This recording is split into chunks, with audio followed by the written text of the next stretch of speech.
Hello students, my name is Mohit Bansal. Welcome to Mohit Bansal classes. देखिए students, हम लोगों ने सीएमए फाइनल का paper number 13 corporate and economic laws ये सब्जेक्ट पढ़ना स्टार्ट किया था। सिलेबस 2022 जो न्यू सिलेबस है 2022 सिलेबस, उसके अकॉर्डिंगली हम लोगों ने अपना एक बहुत ही important subject corporate and economic laws paper number 13 पढ़ना स्टार्ट किया बच्चों। और इसके अंदर पहले मैंने आपको इंट्रोडक्शन दिया था कि भैया ये सब्जेक्ट आपके दो पार्ट में डिवाइडेड है, जिसमें से एक सेक्शन ए है, उसका एक पार्ट है कंपनीज एक्ट।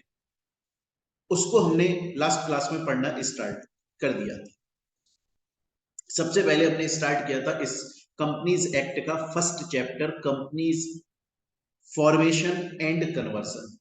और बच्चों उसके अंदर मैंने आपको इसकी कैरेक्टरिस्टिक्स पढ़ाना स्टार्ट किया था। इससे पहली वाली क्लास के अंदर मैंने आपको बताया था कि अगर एक बार हम कंपनीज की कैरेक्टरिस्टिक्स को समझ लेते हैं तो बच्चों कंपनी की डेफिनेशन हम खुद ब खुद बना लेंगे, हमें इवन पढ़ने की जरूरत नहीं पड़ेगी। अगर कैरेक्टरिस्टिक्स अच्छे से समझ में आ गई तो डेफिनेशन खुद से समझ में आ जाएगी।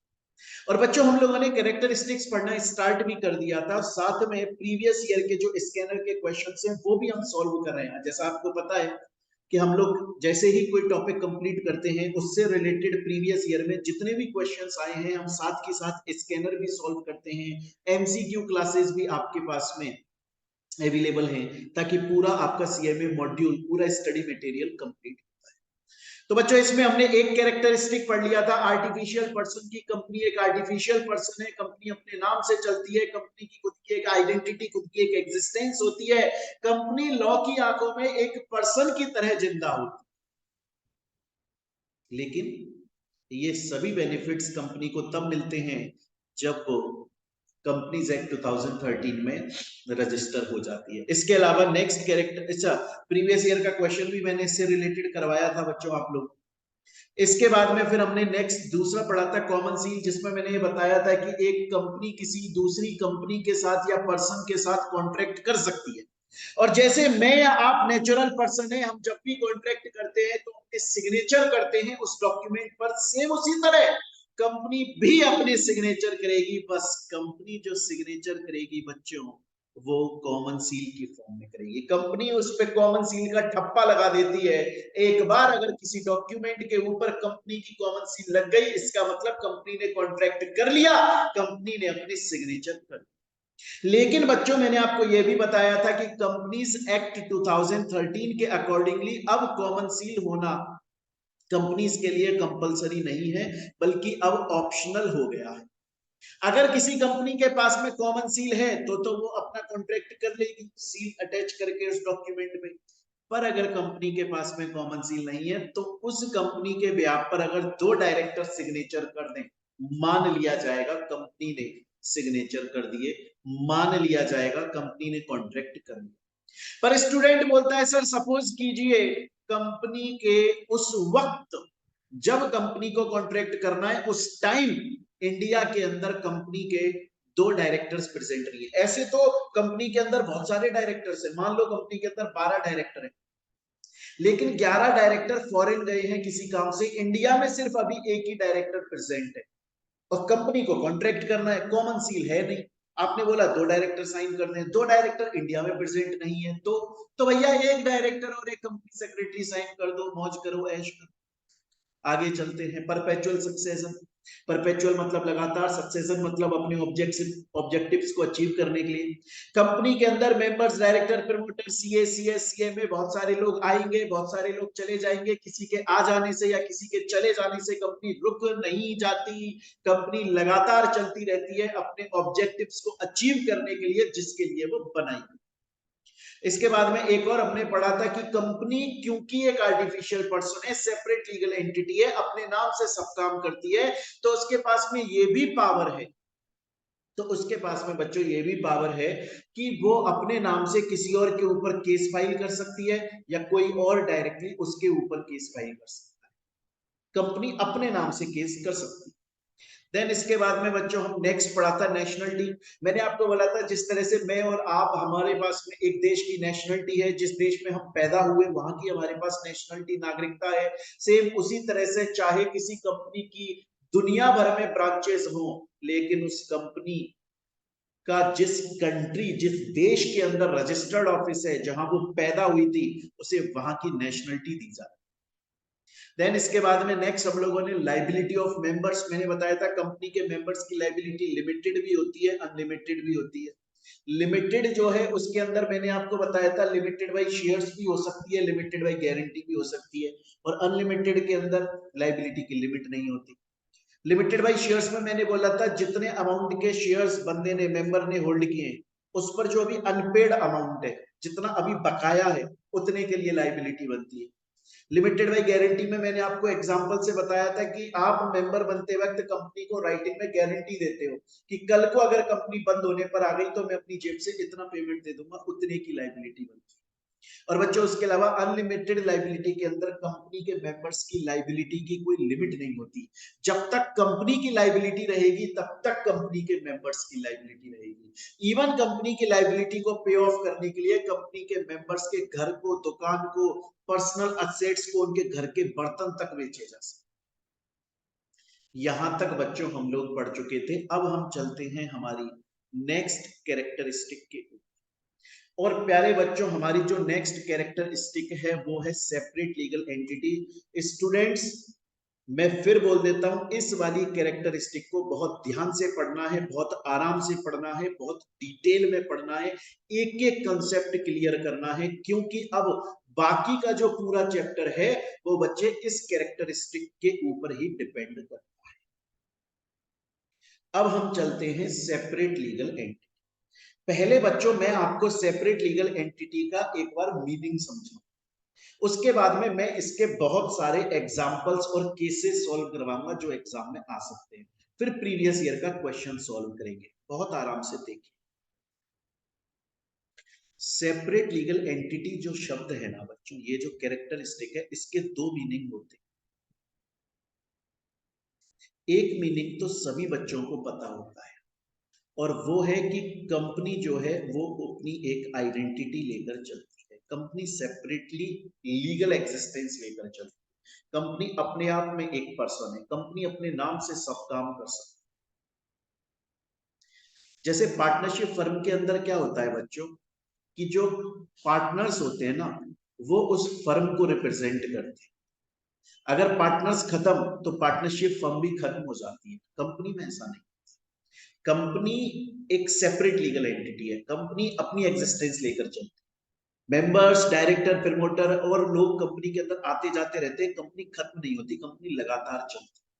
सेपरेट लीगल एंटिटी का एक ये मीनिंग भी होता है, देखो कंपनी की खुद की एक आइडेंटिटी है, कंपनी अपने मेंबर डायरेक्टर से अलग है, कंपनी अपने नाम से सब काम कर सकती है। एक तो ये मीनिंग होता है सेपरेट लीगल एंटिटी का, वो हमको पता है, आपको भी पता है, आपने 11th-12th में भी पढ़ा है, सीएमए इंटर में भी पढ़ा है। लेकिन एक और मीनिंग होता है बच्चों, एक और मीनिंग होता है इस कैरेक्टरिस्टिक का, तो वो ध्यान से समझिए। दूसरा मीनिंग क्या है, अगर कोई भी पर्सन कंपनी के अंदर एक पोजीशन होल्ड करता है, कोई सी भी, member, director, promoter, CA, CS, CMA, अगर कोई भी पर्सन कंपनी के अंदर एक पोजीशन होल्ड करता है, वही पर्सन सेम कंपनी के अंदर कोई दूसरी पोजीशन भी होल्ड करता है, मतलब एक से ज्यादा पोजीशन होल्ड करता है एक कंपनी, तो वो दोनों पोजीशन का फायदा एक टाइम पर नहीं उठा सकता। एक टाइम पर वो एक ही पोजीशन का फायदा उठाएगा, एक ही पोजीशन की लाइबिलिटी बेयर करेगा। सर ये कैसे, देखिए इसका मैं एग्जांपल से आपको समझा। देखिए बच्चों, ये है मोहित बंसल क्लासेस, एक कंपनी। ये कंपनी एजुकेशन प्रोवाइड करती है। अब बच्चों, इस कंपनी की एक पॉलिसी है, और इस कंपनी की पॉलिसी ये है कि जब कोई भी क्लास स्टार्ट होगी तो क्लास स्टार्ट होने के कम से कम 5 मिनट पहले टीचर उस क्लास में पहुंच जाना चाहिए, चाहे से बच्चे लेट आ रहे हैं। मतलब क्लास टाइम पे स्टार्ट होगी। अगर क्लास 10 बजे की है तो टीचर 9:55 पे आ ही जाए हर हालत, और एग्जैक्ट टाइम पर क्लास छोड़ेगा, मतलब 11 बजे क्लास छोड़ेगा। ये पॉलिसी है इस कंपनी की, और ये पॉलिसी सबके ऊपर अप्लाई होती है। अच्छा, मैं मोहित बंसल, मैं इस कंपनी का ओनर हूं, और मैंने ये पॉलिसी बनाई है कि भैया मेरी कोचिंग के अंदर जब क्लास होगी तो टीचर कम से कम 5 मिनट पहले पहुंच जाना चाहिए। अच्छा, मैं ओनर हूं, मैंने ये पॉलिसी बनाई, लेकिन बच्चों मैं टीचर भी हूं। ओनर तो मैं हूं, इस कंपनी के अंदर मैं ओनर तो हूं, मैं टीचर भी हूं, मैं क्लास भी लेता हूं। मैं 10 बजे से 1 बजे तक 3 अलग अलग बैचेस में जाकर क्लास लेता हूं। मेरा एक क्वेश्चन है आपसे, इस कंपनी के अंदर ये पॉलिसी है कि हर टीचर क्लास के कम से कम 5 मिनट पहले पहुंच जाएगा और क्लास को एग्जैक्ट टाइम पर छोड़ेगा। मैं ओनर हूं, मैंने ये पॉलिसी बनाई है, मैं टीचर भी हूं, 3 क्लास लेता हूं। मेरा क्वेश्चन ये है, क्या मैं 10 बजे वाली क्लास में 10:30 पर जा सकता हूं और 15 मिनट बाद 10:45 पर क्लास छोड़ दूं, और उन 15 मिनट के अंदर भी मैं पढ़ाऊं नहीं, वहां पर जाकर यूट्यूब पर मैं गाने सुनने लग जाऊं? चलेगा क्या? चलेगा क्या? नहीं चलेगा। जब मैं ऐसा करूंगा ना क्लास में, तो स्टूडेंट उठकर बोलेगा कि सर आप ओनर हो, आप मालिक हो, लेकिन आप ओनर या आप मालिक तब हो जब आप अपने ऑफिस में बैठे हो, डायरेक्टर की ऑफिस में। यहां पर आप हमारी क्लास में हमारे टीचर हो, जैसे बाकी सब टीचर है वैसे ही आप भी नॉर्मल टीचर हो। आपको भी 5 मिनट पहले आना पड़ेगा, आपको भी पूरी क्लास पढ़ानी पड़ेगी, आपको भी स्कैनर सॉल्व कराना पड़ेगा, आपको भी एमसीक्यूज कराने पड़ेंगे, आपको भी टेस्ट लेने पड़ेंगे, आपको भी एग्जैक्ट टाइम पर हमारी क्लास छोड़नी पड़ेगी। इसका मतलब यह है कि अगर कोई एक पर्सन, मतलब मोहित बंसल, अगर किसी कंपनी के अंदर, मोहित बंसल क्लासेस कंपनी के अंदर एक पोजीशन होल्ड करता है, मतलब ओनर की, और अगर उसी कंपनी के अंदर दूसरी पोजीशन भी होल्ड करता है, मतलब टीचर की, एक वक्त पर उसे एक ही पोजीशन का फायदा मिलेगा और लाइबिलिटी मिलेगी। जब मैं क्लास में पढ़ा रहा हूं, मैं टीचर हूं, मैं ओनर की तरह ऑर्डर नहीं दे सकता, और जब मैं ऑफिस में बैठा हूं, ओनर हूं, तो मुझे टीचर की तरह ट्रीट नहीं कर सकते, मैं मालिक। एक बंदा अगर एक कंपनी में एक से ज्यादा पोजीशन पर बैठा है तो सेपरेट लीगल, मतलब वो एक टाइम पर एक ही पोजीशन का फायदा उठा सकता है। बच्चों, इस चीज को समझाने के लिए मैं आप लोगों को एक केस लॉ समझाना चाहूंगा। इंपॉर्टेंट केस लॉ है, बड़े ध्यान से देखिए। इस केस लॉ का नाम है salmon versus salmon company limited. ये केस लॉ समझते ही आपको सेपरेट लीगल एंटिटी का कॉन्सेप्ट पूरा समझ में आ जाएगा। मैंने आपसे बोला कि सेपरेट लीगल एंटिटी कॉन्सेप्ट के 2 मीनिंग होते हैं। एक तो होता है कि कंपनी की एक सेपरेट लीगल एग्जिस्टेंस है, उसकी लॉ की आंखों में एक खुद की एक अस्तित्व, एक एग्जिस्टेंस, एक आइडेंटिटी है, वो अपने नाम से सब काम कर सकती है। दूसरा, अगर कोई एक पर्सन एक कंपनी के अंदर एक से ज्यादा पोजीशन होल्ड करता है, तो हर पोजीशन का वो अलग अलग टाइम पर फायदा उठाएगा, लाइबिलिटीज भी करेगा। और समझाता हूं बच्चों, सपोज देखो, एक बार की बात है, एक सैलमन नाम का पर्सन था, एक सैलमन नाम का आदमी था। और बच्चों, वो सैलमन नाम का जो आदमी था, एक सैलमन नाम का जो आदमी था, वो क्या करता था, वो लेदर के बूट्स बनाया करता था, लेदर के जूते बनाया करता था। लेकिन वो था बड़ा चालाक और बड़ा टेढ़ा आदमी था। उसको बहुत जल्दी बहुत सारा पैसा कमाना था। तो सैलमन, जो कि लेदर के जूते बनाया करता था, उसने सोचा कि मैं एक पब्लिक कंपनी बना लेता हूं। तो उसने पब्लिक कंपनी बनाई और उस कंपनी का नाम रखा सैलमन एंड कंपनी लिमिटेड। अब बच्चों, मैं आपको बता दूं कि पब्लिक कंपनी अगर आप बना रहे हो, हालांकि हम इस बात को डिटेल में पढ़ेंगे, पर अभी के लिए समझ लो, अगर आप पब्लिक कंपनी बना रहे हो तो आपकी कंपनी में कम से कम 7 मेंबर होने जरूरी है, मिनिमम 7 मेंबर्स होने जरूरी है। तो सेलेमोन जो कि एक लेदर के शूज बनाया करता था, उसने पब्लिक कंपनी खोली, उसका नाम रखा सेलमन एंड कंपनी लिमिटेड। और क्योंकि उसको मिनिमम 7 मेंबर चाहिए थे, तो एक तो वो खुद बन गया और बाकी के 6 वो अपने फैमिली मेंबर्स को लेकर आ गया। मतलब पूरी की पूरी घर वालों ने होल्ड कर ली और उसने उस कंपनी के शेयर्स, डिवेंचर्स, ये सब होल्ड कर लिए। क्लियर, एक चीज याद है। और वो कंपनी फ्रॉड करने लगी, वो कंपनी फ्रॉड करने लगी, वो कंपनी ज्यादा से ज्यादा फ्रॉड करने लगी और कंपनी वाइंड अप की स्टेज पर पहुंच गई। यहां तक आपको कहानी समझ में आई? कहानी रिपीट कर देता हूं। सेलेमन एक लेदर के गुड्स बनाने वाला आदमी था, उसके दिमाग में कंपनी खोलने की आई, उसने पब्लिक कंपनी खोली, नाम रखा सेलेमन एंड कंपनी लिमिटेड। क्योंकि पब्लिक कंपनी में 7 मिनिमम मेंबर्स होना जरूरी है, एक खुद बन गया, बाकी के 6 अपनी फैमिली मेंबर्स को लेकर आ गया। कंपनी के शेयर्स, कंपनी के डिवेंचर्स उसने खुद ने होल्ड कर, फ्रॉड करने लगा कंपनी में, कंपनी वाइंड अप की स्टेज पर। अब बच्चे एक बार इस कहानी को यहीं पे रोको, एक बात समझो। पता है, जब भी कोई कंपनी वाइंड अप की स्टेज पर पहुंच जाती है ना, जब भी कोई कंपनी वाइंड अप की स्टेज पर पहुंच जाती है, तो इसका मतलब होता है कि कंपनी को बंद करो। इसका मतलब क्या होता है? कंपनी को बंद करो। अब कंपनी को बंद जब करते हैं, वाइंड अप करते हैं ना, तो कंपनी की जो असेट्स होती है उसको बेचते हैं। आप अगर अपनी दुकान खोलो, मान लो बाई चांस आपकी दुकान चली नहीं, तो आप क्या करोगे? आप अपनी दुकान का जो माल मसाला होगा, मशीनें वशीनें सब कुछ होगा, वो सब बेच दोगे। और उससे जो पैसा आएगा, उससे जिन लोगों से आपने उधार लिया हुआ था कंपनी के नाम पे, उनको चुका दोगे, लाइबिलिटी होल्डर्स को पेमेंट करोगे। तो जब कंपनी का वाइंड अप होता है, ऐसा ही होता है, सेम एग्जैक्ट जैसे अपने धंधे में होता है, बिजनेस में, ऐसा ही कंपनी में होता है।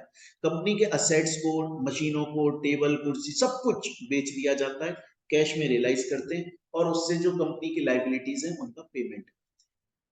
क्लियर है बच्चों यहाँ तक? अब बच्चों, जब वाइंड अप के टाइम पर कंपनी की लाइबिलिटीज का पेमेंट करते हैं ना, तो ऐसा नहीं होता है कि कोई भी मुंह उठा के आया उसको पैसा दे दिया, कोई भी आया उसको पैसा दे दिया। एक सीक्वेंस होता है बच्चों, एक सीक्वेंस होता है कि पहले इसको पैसा दिया जाएगा, देन इसको पैसा दिया जाएगा, देन इसको पैसा दिया जाएगा, देन इसको पैसा। उस सीक्वेंस के अंदर ही पेमेंट करना जरूरी है, ये हमारा कंपनी लॉ कानून बोलता है। क्लियर है बच्चों ये बात यहां तक? आप क्वेश्चन ये आता है कि सर वो जो सीक्वेंस है जिसके अंदर पेमेंट किया जाता है, सर उस सीक्वेंस के अंदर, बहुत ध्यान से सुनिएगा बच्चों, उस सीक्वेंस के अंदर 4th नंबर पे डिवेंचर होल्डर आते हैं और सबसे लास्ट आता है अनसिक्योर्ड क्रेडिटर। क्योंकि नाम बोल रहा है अनसिक्योर्ड क्रेडिटर, मतलब जब आपने लोन दिया था तो सिक्योरिटी गिरवी कुछ भी नहीं रखवाया था, आप अनसिक्योर्ड हैं एक। अब मैं अपने केस पर दोबारा आ जाता हूं, मैं एक बार दोबारा कहानी सुनाता हूं कि सेलमन जो है वो लेदर के जूते बनाया करता था, उसको कंपनी खोलनी थी, उसने पब्लिक कंपनी खोली, नाम रखा salmon company limited, minimum 7 member होने चाहिए, एक खुद बन गया, बाकी के 6 अपने फैमिली मेंबर्स को बना दिया, शेयर्स होल्ड कर लिए, डिवेंचर होल्ड कर लिए, कंपनी के अंदर फ्रॉड करना स्टार्ट हो गया। क्या हो गया? कंपनी के अंदर फ्रॉड करना स्टार्ट हो गया, कंपनी वाइंड अप की स्टेज पर पहुंच गई। तो कंपनी के जो सिक्योर्ड क्रेडिटर्स थे ना, वो कंपनी के पास में आए और आकर बोले कि देखिए हम सिक्योर्ड क्रेडिटर्स हैं और हमें ये पता है, हम ये जानते हैं कि लॉ के हिसाब से, कानून के हिसाब से, क्योंकि कंपनी बंद हो रही है, तो हम अनसिक्योर्ड क्रेडिटर्स से पहले कंपनी डिवेंचर होल्डर को पैसा देगी। ये लॉ बोलता है, हम ये जानते हैं, हमने पढ़ा हुआ है कि अनसिक्योर्ड क्रेडिटर से पहले डिवेंचर होल्डर को पैसा दिया जाता है, हम ये जानते हैं। लेकिन हमारी कंपनी का जो केस है ना, उसमें जो डिवेंचर होल्डर है सेलेमन, वो ओनर भी है, वो मेंबर भी है। अब सोचो, वो सेलेमन अनसिक्योर्ड क्रेडिटर बोल रहे हैं कंपनी से, कि वैसे तो हमें पता है कि हम अनसिक्योर्ड क्रेडिटर से पहले डिवेंचर होल्डर को पैसा मिलना चाहिए, हमें पता है, ये बात कानून बोलता है, हम जानते हैं। लेकिन हमारी कंपनी के केस में जो डिवेंचर होल्डर है सेलेमन, वो ओनर भी है, वो मेंबर भी है, शेयर होल्डर भी है, वो ऑलरेडी पहले की प्रेफरेंसेस के अंदर as owner, as member, as shareholder पैसा ले चुका है। अब अगर आप हमसे पहले उसे डिवेंचर होल्डर वाली पोजीशन पर भी पैसा दे दोगे तो हमारे पास तो कुछ नहीं बचेगा, हमारे पास पता नहीं पैसा कुछ आएगा भी नहीं है। आप एक काम करो, डिवेंचर होल्डर से पहले हम अनसिक्योर्ड क्रेडिटर्स को पैसा, अनसिक्योर्ड क्रेडिटर बोल रहे हैं कि वैसे तो हमें पता है कि हमें डिवेंचर होल्डर के बाद मिलता है, पर अपनी कंपनी के केस में जो डिवेंचर होल्डर है सेलेमन, वो ओनर भी है, वो शेयर होल्डर भी है, वो मेंबर भी है, वो पहले की प्रेफरेंसेस में एज शेयर होल्डर या एज मेंबर, एज ओनर पहले ही पैसा ले चुका है। अब उसे आप एज डिवेंचर होल्डर भी पैसा दे दोगे, हमारे लिए कुछ नहीं बचेगा, हमें उससे पहले पैसा। सेलेमन बहुत चालाक, सेलेमन ने अपनी ही कंपनी के ऊपर केस कर दिया, नाम पढ़ो, Salomon versus Salomon company limited. वो कोर्ट में जाकर बोला कि साहब ये जो कंपनी है ना सेलेमन कंपनी लिमिटेड, ये फ्रॉड कर रही है, ये कंपनी डिवेंचर होल्डर से पहले अनसिक्योर्ड क्रेडिटर को पैसा दे रही है, ये बोलकर कि वो डिवेंचर होल्डर तो ओनर भी है, शेयर होल्डर भी। तो कानून क्या बोला, ध्यान से सुनना। कानून बोला कि कोई भी पर्सन, मतलब सेलेमन, अगर किसी कंपनी के अंदर, मतलब सेलेमन कंपनी लिमिटेड के अंदर अगर एक पोजीशन होल्ड करता है, मतलब ओनर की या शेयर होल्डर की, मेंबर की, अगर उसी कंपनी के अंदर दूसरी पोजीशन भी होल्ड करता है डिवेंचर होल्डर की, तो सेपरेट सेपरेट देखी जाएंगी। ऐसा नहीं है कि वो ओनर भी है, शेयर होल्डर भी है, तो उसे डिवेंचर होल्डर नहीं माना जाएगा और अनसिक्योर्ड क्रेडिटर को पहले पैसा देगा। अगर वो ओनर है तो उसे ओनर वाले फायदे मिले हैं, उसके ऊपर ओनर वाली लाइबिलिटी। वो शेयर होल्डर मेंबर है, उसे शेयर होल्डर मेंबर वाले फायदे मिले हैं, उसके ऊपर शेयर होल्डर मेंबर वाली पेनल्टी मिलेगी। वो डिवेंचर होल्डर है तो उसे डिवेंचर होल्डर वाले फायदे भी मिलेंगे, डिवेंचर होल्डर वाली लाइबिलिटी भी लगेगी। अनसिक्योर्ड क्रेडिटर को पहले पैसा नहीं मिलेगा, क्योंकि सेलमन सेपरेट लीगल एंटिटी, एक से ज्यादा पोजीशन होल्ड करता है, हर पोजीशन को हम अलग अलग ट्रीट करेंगे, सेपरेट सेपरेट ट्रीट करेंगे। स्टूडेंट बोलता है सर आपने यहां तक जो मुझे बात समझाई है वो सर मुझे पूरी तरह से समझ में आ गई। तो स्टूडेंट्स अभी तक हम लोगों ने कुछ कैरेक्टरिस्टिक्स देखी, और देखो प्रीवियस ईयर में ये क्वेश्चन आया हुआ है, ये मैंने पहले भी करवाया। Although company is an artificial person, चाहे से कंपनी एक आर्टिफिशियल पर्सन होती है, फिर भी वो अपने नाम से एक प्रॉपर्टी होल्ड कर सकती है और अपने नाम से कॉन्ट्रैक्ट कर सकती है। कमेंट करो, आप लिखोगे ये स्टेटमेंट ट्रू है।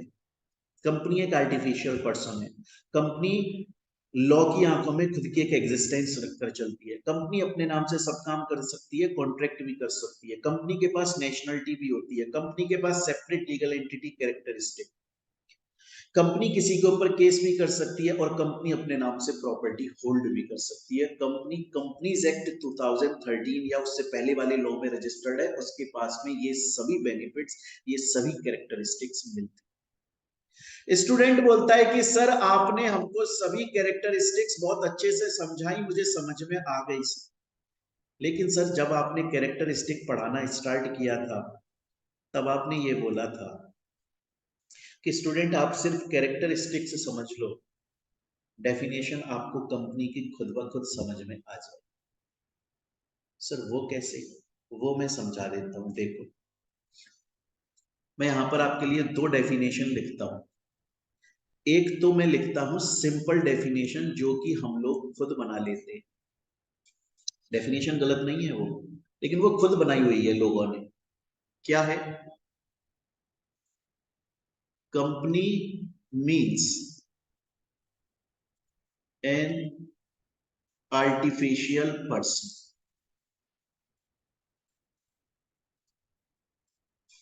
created by law having separate legal entity and common seal. Simple है, मैंने बोला था कैरेक्टरिस्टिक समझ में आ गई तो डेफिनेशन खुद बना लोगे।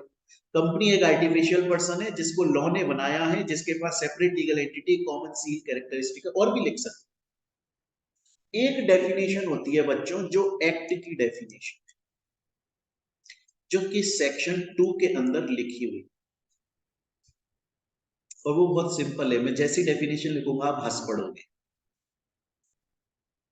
Company means a company which is registered under the Companies Act। Company का मतलब क्या है? कंपनी तो एक कंपनी है जो कि कंपनीज एक्ट में रजिस्टर्ड होती है। मैंने बोला था ना, अगर आप किसी भी बिल्डिंग को, किसी भी ग्रुप ऑफ पर्सन को कंपनी बोलना चाहते हैं तो सबसे इंपॉर्टेंट बात है कि वो कंपनीज एक्ट में रजिस्टर्ड होनी चाहिए, क्योंकि कंपनी तभी कहलाएगी जब वो रजिस्टर्ड है। कंपनी का रजिस्ट्रेशन कंपलसरी होता है। ये डेफिनेशन एक्चुअल डेफिनेशन है जो लॉ में लिखी है। देखो, अब सोचो अगर मैं कैरेक्टरिस्टिक पढ़ाने से पहले ये डेफिनेशन पढ़ा देता तो आप बोलते सर ये क्या चल रहा है। अब आपको ये डेफिनेशन आराम से क्लियर हो रही है कि हाँ सर, कंपनी का मतलब एक कंपनी है जिसका एक्ट में रजिस्टर्ड होना जरूरी है सर। अब हमें समझ में आ रहा है। तो स्टूडेंट्स, अभी तक की जो हमने क्लास पढ़ी, आज की और इससे पहले वाली क्लास, उसके अंदर हम लोगों ने समझ लिया कि कंपनी क्या है। उसके अंदर हमने कंपनी की कैरेक्टरिस्टिक्स समझ ली, और प्रीवियस ईयर में जो क्वेश्चन आया है वो भी हाथ की हाथ हमने स्कैनर भी सॉल्व कर लिया। एमसीक्यू क्लासेस आपको अलग से प्रोवाइड करी गई हैं हर चैप्टर। क्लियर है? अब चलते हैं हम अपने आगे वाले टॉपिक। मैंने आपको एक बात बोला था बच्चों कि ये वाली आपको कैरेक्टरिस्टिक्स अच्छे से समझ में आनी चाहिए, आगे का चैप्टर इसके ऊपर ही डिपेंड करता है। तो अब हम जो टॉपिक पढ़ने वाले हैं बच्चों, वो इसी कैरेक्टरिस्टिक से जुड़ा हुआ है और बड़ा इजी टॉपिक है। पहले टॉपिक का नाम सुनो। टॉपिक का नाम है लिफ्टिंग अप और पियर्सिंग कॉर्पोरेट वे। पहले बच्चों इस टॉपिक को हम समझें, उससे पहले हम इस टॉपिक के एक एक शब्द का मीनिंग समझेंगे। हमें अपने आप ही ये कंसेप्ट समझ में आ जाएगा, तोड़ तोड़ के पढ़ेंगे। लिफ्टिंग अप या पियर्सिंग, इन दोनों शब्दों का एक ही मतलब होता है, वो होता है उठाना। लिफ्ट अप का मतलब क्या होता है कि लिफ्ट कर दो, उठा दो। आप मॉल में जाते हो, लिफ्ट आपको एक फ्लोर से दूसरे फ्लोर पे उठा के ले जाती है ना, लिफ्ट कर दिया। कॉर्पोरेट शब्द का मतलब होता है कंपनी, और वेल शब्द का मतलब होता है कर्टेन्स, पर्दा, नकाब। मतलब कंपनी के चेहरे से कंपनी का नकाब हटा दो। बच्चों ये डायलॉग आपने बहुत बार मूवीज में सुना होगा ना, कि इसके चेहरे से ये नकाब उठा दो, इसके चेहरे से बेईमानी का नकाब उठा दो। ये डायलॉग जब बोला जाता है तो उसका इंटेंशन क्या होता है? उसका इंटेंशन होता है सच्चाई का पता लगाओ। इसके चेहरे पे जो एक झूठा नकाब है, झूठ का जो नकाब है, झूठ का जो पर्दा है, उसे हटाओ और सच्चाई का पता लगाओ। एक्चुअली में क्या होता है बच्चों, एग्जाम्पल से समझाऊंगा मैं इसको, पर अभी के लिए ये समझो एक्चुअली में क्या होता है। देखो, कंपनी के अंदर मेंबर्स, डायरेक्टर्स, प्रमोटर्स और बहुत सारे लोग हैं। उनको एक बात पता है कि कंपनी के पास सेपरेट लीगल एंटिटी नाम की कैरेक्टरिस्टिक है। कंपनी अपने नाम से कुछ भी कर सकती है। कंपनी अपने नाम से कुछ भी कर सकती है। वो लोग ये बोलते हैं यार, फिर क्या कंपनी अपने नाम से फ्रॉड नहीं कर सकती? अगर कंपनी अपने नाम से सब कुछ कर सकती है तो कंपनी अपने नाम से फ्रॉड भी तो कर सकती है, और पकड़ी भी जा सकती है, और उसके ऊपर पेनल्टी भी लगाई जा सकती है। एक्चुअली में होता क्या है कि बहुत बार ऐसा, हर बार जरूरी नहीं है, बहुत बार ऐसा हो जाता है कि कंपनी के मेंबर्स या डायरेक्टर्स या प्रमोटर्स कंपनी के अंदर फ्रॉड करते हैं और पर्सनली उसका बेनिफिट उठाते हैं। कंपनी में फ्रॉड करके फ्रॉड से जो पैसा आया उसको पर्सनल यूज में लेते हैं, पर्सनली, लेकिन उस फ्रॉड को शो किया जाता है कंपनी के नाम, जिससे कि कल को अगर बाई चांस अथॉरिटी पकड़ती है तो कंपनी पकड़ में आए और पेनल्टी इन लोगों पर ना लगे बल्कि कंपनी के ऊपर पेनल्टी लगे। क्योंकि ये लोग बोलते हैं कि भैया कंपनी सेपरेट लीगल एंटिटी है, कंपनी अपने नाम से सब कुछ कर सकती है, कंपनी अपने नाम से फ्रॉड भी कर सकती है, और अगर कंपनी अपने नाम से फ्रॉड कर सकती है तो मुझको पकड़ने से बढ़िया है कि अगर अगर कंपनी अपने नाम से फ्रॉड कर सकती है तो हम कंपनी के अंदर पर्सनली फ्रॉड करेंगे, उसका पर्सनल बेनिफिट उठाएंगे, बट वो शो करेंगे कंपनी के नाम पे, जिससे कल को अगर पकड़ी जाती है तो कंपनी पकड़ी जाए, हम ना पकड़ी जाए। अब आप बोलोगे कि सर ये कैसे पॉसिबल है कि पेनल्टी कंपनी के ऊपर लगे? अगर आज रिलायंस के ऊपर पेनल्टी लग रही है इसका मतलब अंबानी के ऊपर पेनल्टी लग रही है? बिल्कुल नहीं। मुकेश अंबानी जी का एक सेपरेट बैंक अकाउंट है, रिलायंस का एक सेपरेट बैंक अकाउंट है। आज मुकेश अंबानी जी अमीर आदमी नहीं है, रिलायंस अमीर है। प्रैक्टिकल सेंस में, अगर हम लॉ के सेंस में बात, कंपनी का खुद का बैंक में अकाउंट होता है, अगर पेनल्टी कंपनी के ऊपर लग रही है इसका मतलब है कंपनी के बैंक अकाउंट से पैसा डिडक्ट हो रहा है। अगर पेनल्टी कंपनी के मेंबर, डायरेक्टर या प्रमोटर पे लग रही है इसका मतलब कंपनी के अकाउंट से पैसा डिडक्ट नहीं हो रहा है, उनके पर्सनल बैंक अकाउंट से पैसा डिडक्ट हो रहा है। तो मेंबर्स, डायरेक्टर या प्रमोटर कंपनी में पर्सनली फ्रॉड करते हैं, उसका पर्सनली बेनिफिट उठाते हैं, शो करते हैं कंपनी के नाम पे, कल को अगर पेनल्टी लगे तो कंपनी के ऊपर लग जाए, और ऐसा होता है ज्यादातर केसेस में ऐसा ही होता है। लोग पर्सनल फ्रॉड करके बेनिफिट उठाते हैं, पेनल्टी बेचारी कंपनी झेल रही होती है। लेकिन सोचो, बाई चांस, बाई चांस अगर किसी सिचुएशन, बाई चांस अगर किसी सिचुएशन में किसी अथॉरिटी को, सेंट्रल गवर्नमेंट को, आरओसी को, किसी अथॉरिटी को बाई चांस शक हो जाए, डाउट हो जाए कि यार फलानी कंपनी में जो फ्रॉड हुआ है, मुझे नहीं लगता वो कंपनी ने किया है, मुझे लगता है ये मेंबर, प्रमोटर या डायरेक्टर ने किया है, इन्होंने फ्रॉड करके पर्सनली बेनिफिट उठाया है, ये कंपनी के ऊपर बिल फाड़ रहे हैं, लेकिन बेनिफिट फ्रॉड इन्होंने किया है, बेनिफिट ये उठा रहे हैं। अगर बाई चांस अथॉरिटी को डाउट हो जाए तो वो अथॉरिटी क्या करेगी? वो अथॉरिटी उस कंपनी के अंदर एक इन्वेस्टिगेशन टीम भेजेगी, और वो इन्वेस्टिगेशन टीम उस कंपनी के अंदर इन्वेस्टिगेशन करेगी और कंपनी का पर्दा उठाएगी, कंपनी का नकाब उठाएगी, सच्चाई का पता लगाएगी, बताएगी कि पेनल्टी किसके ऊपर लगनी चाहिए, मेंबर, डायरेक्टर, प्रमोटर पे या कंपनी पे, फ्रॉड किसने किया है, फायदा किसने। इसी बात का मैं एक एग्जाम्पल से समझा। सपोज कीजिए बच्चों, एक कंपनी है और उस कंपनी का नाम है मिर्जापुर कंपनी लिमिटेड।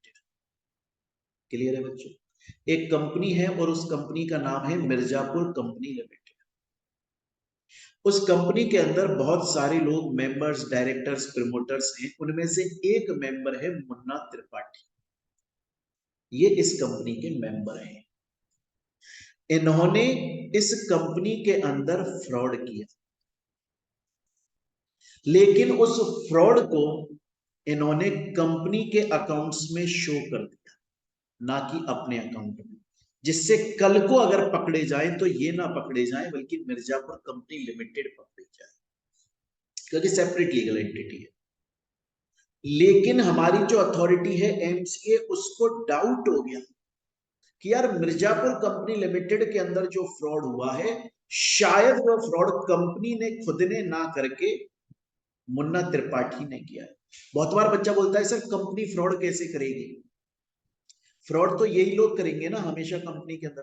भैया अगर फ्रॉड करके, फ्रॉड से कमाया हुआ पैसा इनके पर्सनल बैंक अकाउंट में गया तो फ्रॉड इन्होंने किया, और फ्रॉड करके जो पैसा आया वो कंपनी के बैंक अकाउंट में गया, तो फ्रॉड कंपनी ने किया। मैं बोल रहा हूं यहां पर मुन्ना त्रिपाठी ने फ्रॉड किया, पैसा जो है वो अपने पर्सनल अकाउंट में डिपॉजिट किया, लेकिन वो फ्रॉड जो है वो कंपनी के नाम पर ये फ्रॉड रहा है। एमसीए को डाउट हो गया, एमसीए ने एक स्पेशल इन्वेस्टिगेशन टीम भेज दी, एक स्पेशल इन्वेस्टिगेशन टीम भेज दी। वो क्या करेगी, वो इन्वेस्टिगेशन करके सच्चाई का पता लगाएगी, मतलब कॉर्पोरेट वेल को लिफ्ट अप करवाएगी।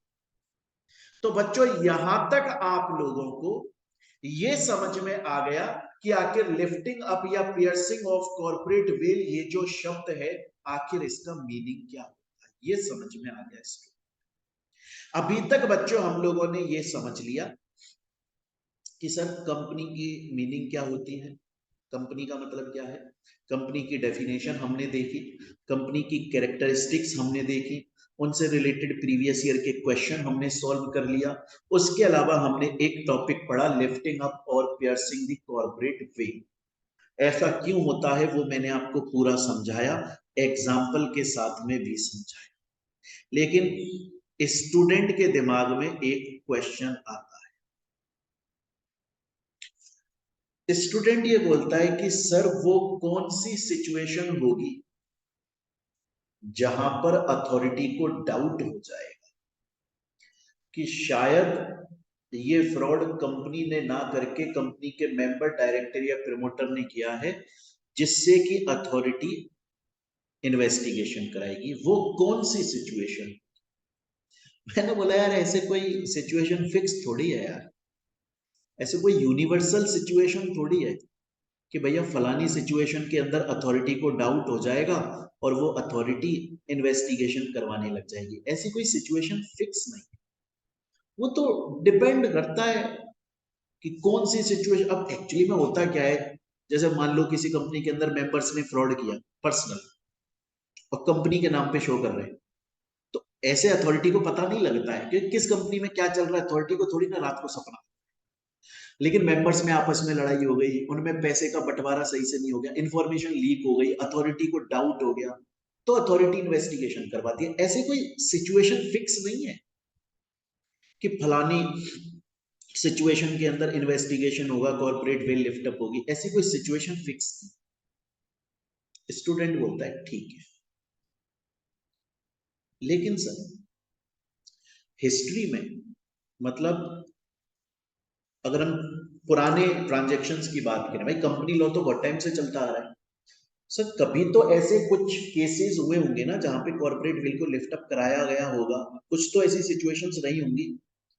आप उन अब हुआ क्या कि ऐसी कुछ सिचुएशंस हुई हैं कंपनी लॉ के अंदर जहां पर कॉर्पोरेट वेल को लिफ्ट अप कराया गया।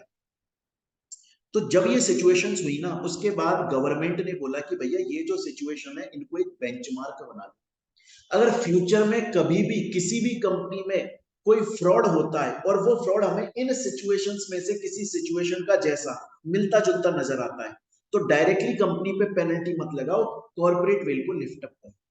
तो बच्चों कौन सी सिचुएशन में गवर्नमेंट कॉर्पोरेट वेल को लिफ्ट अप करवाएगी ये फिक्स नहीं है, ये यूनिवर्सल नहीं है, ये सेट नहीं है। लेकिन हाँ, कंपनी लॉ के अंदर ऐसी कुछ सिचुएशंस ऑलरेडी हो चुकी हैं जिनमें कॉर्पोरेट वेल को लिफ्ट अप कराया गया था और गवर्नमेंट ने उनको अपने लिए एक एग्जाम्पल बना लिया है, उनको अपने लिए एक बेंचमार्क बना लिया गया है कि अगर फ्यूचर में दोबारा से ऐसी कोई सिचुएशन होती है तो हम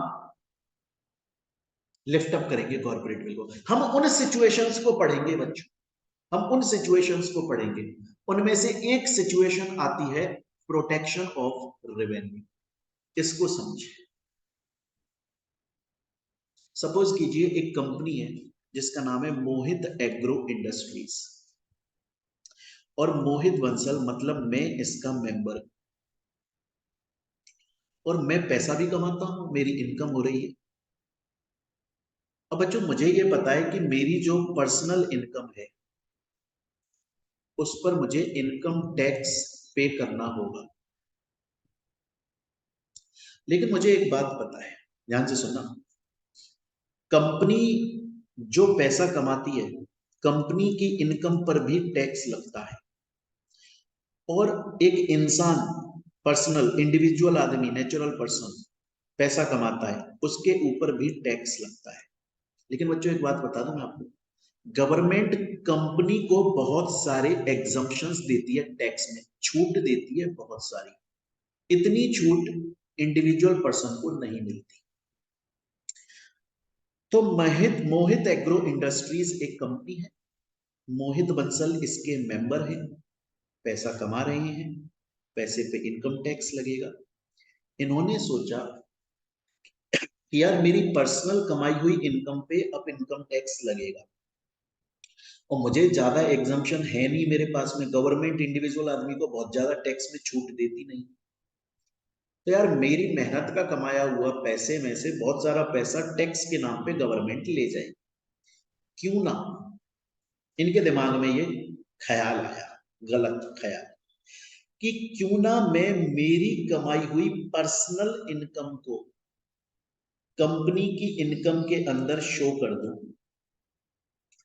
और टैक्स लगवा लूं। क्योंकि यहां पर एक तो टैक्स कम लगता है, कंपनी के ऊपर टैक्स रेट कम होती है, पहली बात। दूसरी बात, छूट भी बहुत मिलती है। तो मैं मेरी पर्सनल इनकम को कंपनी की इनकम में शो कर दूं, उस पर टैक्स लगवा लूं जो कि कम टैक्स लगे। टैक्स लगने के बाद दोबारा से उसको मैं अपने पास में ले लूं, तो मेरा पैसा लीगल भी हो गया, कम टैक्स भी लग गया, मेरा पैसा बच गया। प्रोटेक्शन ऑफ रेवेन्यू, मैंने अपने रेवेन्यू का प्रोटेक्शन कर लिया। और ऐसा करते हैं बच्चों, बहुत सारे लोग ऐसा करते हैं। लेकिन तो हुआ क्या कि इसने, मोहित बंसल ने अपनी पर्सनल इनकम कंपनी की इनकम में शो करी, टैक्स लगने के बाद में विड्रॉ कर ली। अगर कल को अगर कल को अथॉरिटी को डाउट हुआ, तो ये जो अचानक से पैसा आया और टैक्स लगने के बाद अचानक से पैसा चला गया, ये चीज तो कंपनी के अकाउंट्स में शो हो रही है, देखा जाए तो पेनल्टी कंपनी पे लगनी चाहिए। लेकिन ऐसे केसेस बहुत बार ऐसे हो चुके हैं हिस्ट्री में।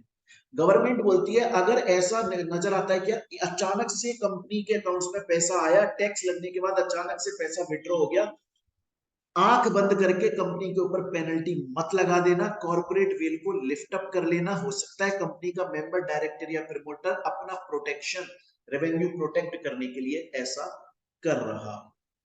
क्लियर है ये चीज यहां तक? ये बच्चों आपकी पहली सिचुएशन हो गई। अब चलते हैं नेक्स्ट सिचुएशन। नेक्स्ट सिचुएशन को पढ़ाने से पहले मैं आप लोगों को एक बात पूछना चाहूंगा। मैं आपसे दो शब्दों का मतलब पूछना चाहूंगा। एक मैं आपसे पूछना चाहूंगा, एलियन शब्द का मतलब क्या होता है? एलियन शब्द का मतलब होता है जो हमारे देश का नहीं। एलियन शब्द का मतलब सिर्फ वो नहीं होता जो कोई मिल गया, हमें आपने जादू देखा था कि ये एलियन है, वो तो है ये एलियन। इंसानों को भी एलियन माना जाता है। आज जैसे मैं इंडियन हूं, तो इंडिया के जितने भी लोग हैं वो मेरे लिए एलियन नहीं है। इंडिया मेरे देश के अलावा इस दुनिया में बाकी कहीं भी किसी भी देश के या किसी भी और दूसरे दूसरी दुनिया के लोग हैं, वो लोग मेरे लिए एलियन है। फॉरेनर्स को भी एलियन बोला जाता है। अब फॉरेनर्स दो तरह के होते हैं। एक तो वो फॉरेन कंट्री जिससे इंडिया की बहुत अच्छी सांठगांठ है, दोस्ती है, वो एलियन फ्रेंड हो जाता है। और एक वो फॉरेन कंट्री जिसकी इंडिया से सांठगांठ नहीं है, दुश्मनी है, तो वो एलियन एनिमी हो जाता है। अब मेरी बात को बड़े ध्यान से समझिए। अब देखिए मैं आपको एक एग्जांपल से ये नेक्स्ट सिचुएशन समझाऊंगा, बड़ा इजी। ये है हमारा प्यारा भारत और ये है अमेरिका। 2020 की बात है। Reliance Indian company, Amazon American company, इनके बीच में बिजनेस हो रहा था। और 2020 के अंदर इंडिया और अमेरिका के रिलेशंस बहुत अच्छे थे, फ्रेंडली रिलेशन थे, फ्रेंडली रिलेशन, दोस्ती थी। तो हमारी देश के लोग और हमारी देश की कंपनीज, इनके देश के लोग और इनके देश की कंपनीज बिजनेस कर सकते, कोई दिक्कत नहीं है।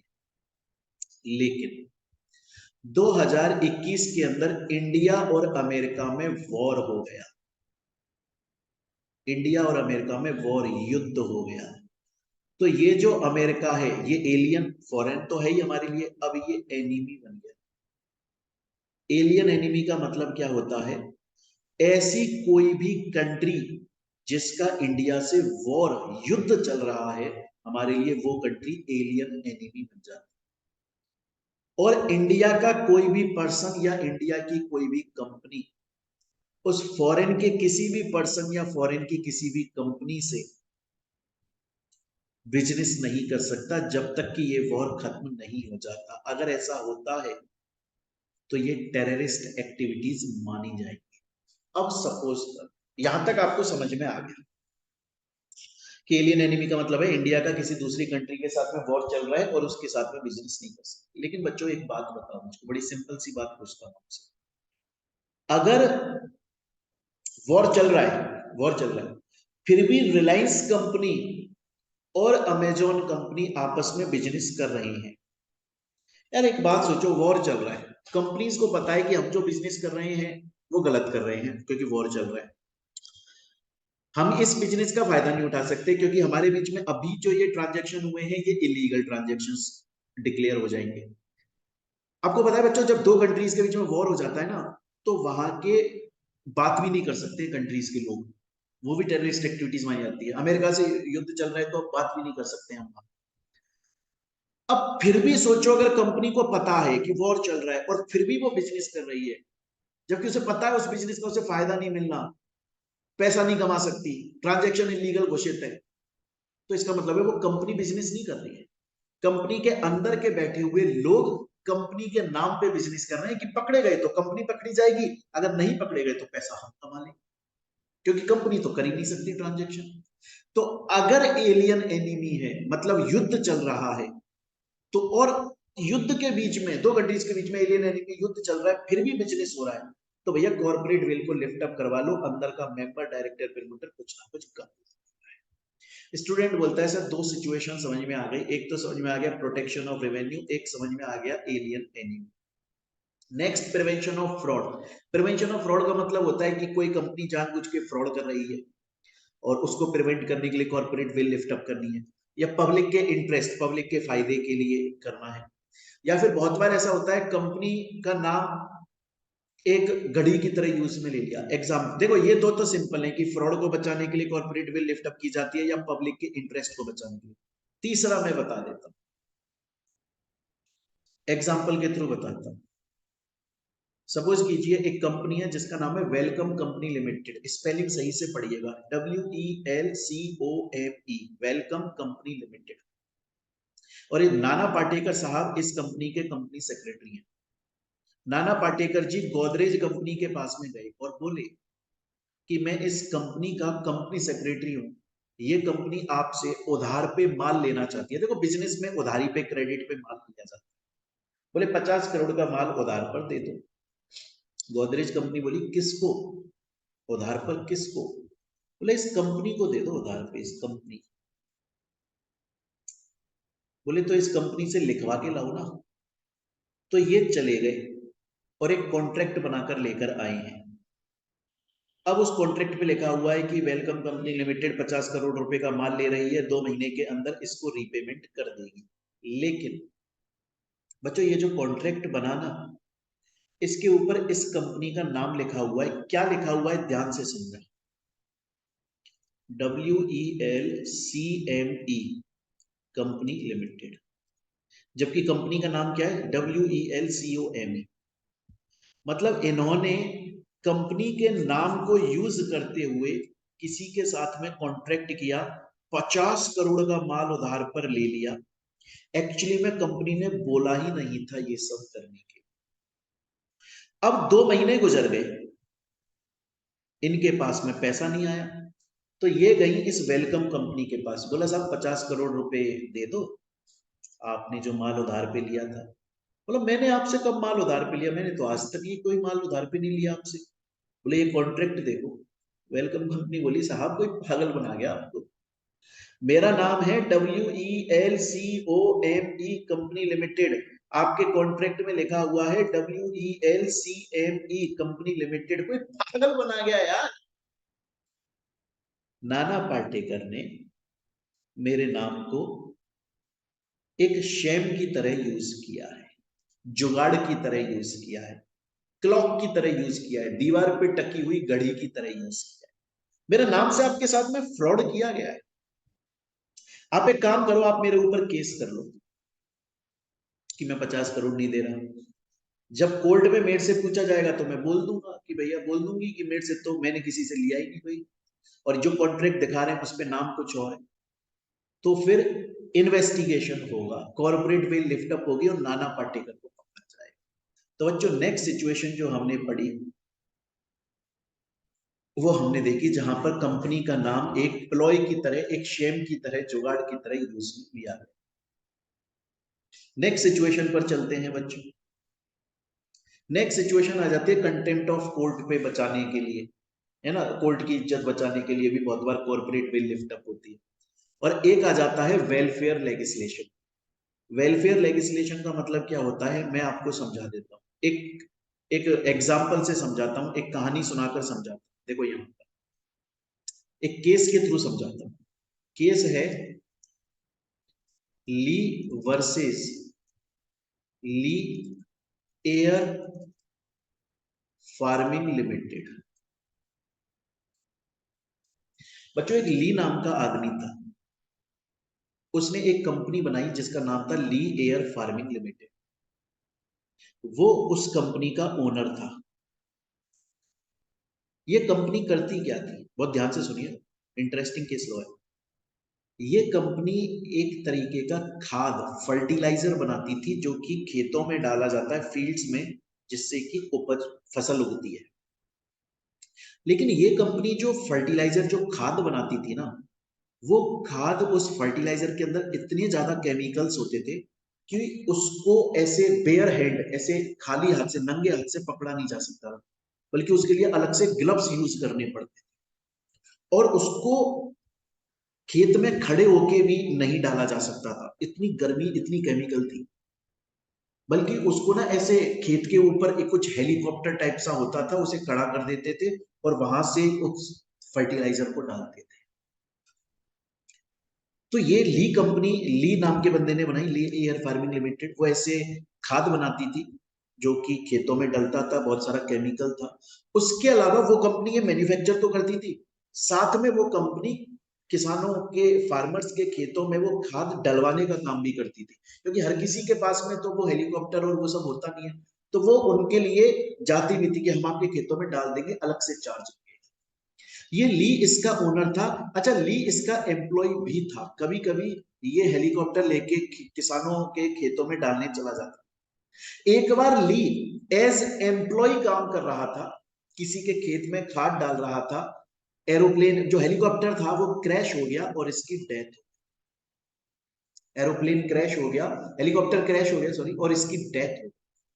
जब इसकी डेथ हो गई तो इसकी जो विडो है, इसकी जो विधवा है, वो कंपनी के पास में गई, और चाहे से कंपनी की ओनर भी है, कंपनी के पास में गई और कंपनी से जाकर बोली कि देखिए, वर्कमैन कंपनसेशन एक्ट के मुताबिक अगर कोई भी वर्कर कंपनी का काम कर रहा हो और वो इंजर्ड हो जाता है या उसकी डेथ हो जाती है, तो कंपनी उसे कंपनसेशन देती है। मेरे पति ली वर्कर की पोजीशन पर कंपनी का काम करने के लिए किसी किसान के खेत में खाद डालने के लिए गए थे। हेलीकॉप्टर क्रैश हो गया, वो मर गए। मुझे वर्कमैन कंपनसेशन एक्ट के तहत कंपनसेशन मिलना चाहिए। तो कंपनी के बाकी लोगों ने उनकी विधवा, उनकी विडो से बोला, सही बात है, वर्कमैन कंपनसेशन एक्ट के हिसाब से इंजर्ड वर्कर को पैसा कंपनसेशन मिलता है, लेकिन आपके पति ली, वो तो ओनर भी थे, उनको तो नहीं मिलेगा पैसा, क्योंकि वो तो ओनर भी थे। ये बोला कंपनी के बाकी लोगों ने विडो से, तो बेचारी वो चली गई और जाकर कोर्ट में केस कर दिया। लेकिन वो कंपनी के जो लोग थे ना, उन्होंने पीछे से कंपनसेशन के नाम पे पैसा निकाल लिया। देना किसको चाहिए था? विडो को, लेकिन रख लिया अपनी जेब में। तो उस विडो ने केस कर दिया, नाम पढ़ो, ली वर्सेस ली एयर फार्मिंग लिमिटेड। उस विडो ने कंपनी के ऊपर केस कर दिया। जब कोर्ट में केस पहुंचा तो लिफ्ट अप की गई कॉर्पोरेट वेल, इन्वेस्टिगेशन किया गया और पता लगा कि कंपनसेशन तो मिलेगा, लेकिन कंपनी के लोगों ने कंपनसेशन का अमाउंट निकालकर खुद की जेब में डाल लिया और बोल रहे हैं कि हमने तो इनको कंपनसेशन ऑलरेडी दे दिया, जबकि दिया। ये जो मैंने आपको पूरा केस समझाया ना, ये एग्जाम्पल के थ्रू देखो, मैंने यहां समझा, या नवाजुद्दीन सिद्दीकी को आप ली मान लीजिए। तो बच्चों, ये हमने कुछ सिचुएशंस पढ़ी जिनके अंदर कॉर्पोरेट वेल को लिफ्ट अप किया जाता है। तो स्टूडेंट्स, आज की क्लास में और इससे पहले वाली क्लास के अंदर अभी तक हम लोग पढ़ चुके हैं कि आखिर कंपनी क्या है, कंपनी की सभी कैरेक्टरिस्टिक्स, उससे रिलेटेड प्रीवियस ईयर के क्वेश्चंस कर लिए, lifting up of corporate veil पढ़ लिया। उसके अलावा ऐसी कौन कौन सी सिचुएशंस हैं जिनके अंदर कॉर्पोरेट वेल को लिफ्ट अप किया जाता है, हमने ये भी पढ़ लिया है। स्टूडेंट्स, अगर आप किसी सोशल मीडिया प्लेटफॉर्म पर ये क्लास देख रहे हैं और हमारी क्लासेस परचेज करना चाहते हैं, अगर हमारी क्लास ऑलरेडी परचेज की हुई है तो ठीक है। अगर सोशल मीडिया प्लेटफॉर्म पर देख रहे हैं और हमारी क्लास परचेज करना चाहते हैं, तो बच्चों हमारे ऐप के थ्रू भी आप क्लासेस परचेज कर सकते हो। गूगल प्ले स्टोर पर जाकर टाइप करें मोहित बंसल क्लासेस, या फिर वीडियो के डिस्क्रिप्शन में आपको ऐप का लिंक मिल जाएगा, वेबसाइट का लिंक मिल जाएगा बच्चों, वहां से क्लास परचेज कर सकते हो। आप चाहो तो गूगल ड्राइव पर भी हमारी क्लासेस परचेज कर सकते हो। इस नंबर पर आप कॉल कर लें, व्हाट्सएप कर लें या टेलीग्राम पर मैसेज। बच्चों, मैं आपको एक चीज बता दूं, अगर आप हमारी क्लासेस लेते हैं तो आपको एक तो कंप्लीट क्लासेस मिलती है, पूरा ये एक्सप्लेनेशन, पूरा मॉड्यूल कवर होता है, स्टडी मटेरियल, प्लस स्कैनर साथ में सॉल्व करवा दिया जाता है, प्लस आपको hard copy notes all over India घर पे डिलीवरी होगी, प्लस सॉफ्ट कॉपी नोट्स भी मिलते हैं, हार्ड कॉपी सॉफ्ट कॉपी दोनों मिलते हैं, प्लस बच्चों एमसीक्यू के क्लासेस और नोट्स ये भी आपको प्रोवाइड किए जाते हैं, प्लस बच्चों आप फ्री टेस्ट सीरीज के लिए भी एलिजिबल हो, आपसे अलग से चार्ज नहीं लिया जाता।